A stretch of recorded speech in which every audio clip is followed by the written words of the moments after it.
بسم اللہ الرحمن الرحیم۔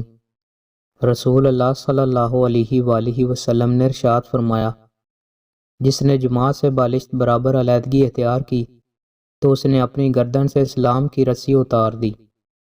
رسول اللہ صلی اللہ علیہ وآلہ وسلم نے ارشاد فرمایا، میرا کلام اللہ کے کلام کو منسوخ نہیں کر سکتا، جبکہ اللہ کا کلام میرے کلام کو منسوخ کر سکتا ہے، اور اللہ کا کلام ایک دوسرے کو منسوخ کر سکتا ہے۔ رسول اللہ صلی اللہ علیہ وآلہ وسلم نے ارشاد فرمایا، میں تم میں دو چیزیں چھوڑ کر جا رہا ہوں، پس جب تک تم ان دونوں پر عمل کرتے رہو گے تو کبھی گمراہ نہیں ہوگے، یعنی اللہ کی کتاب اور اس کے رسول کی سنت۔ دوستوں، مزید اچھی ویڈیوز کے لیے ہمارے چینل کو سبسکرائب لازمی کریں۔ بہت شکریہ۔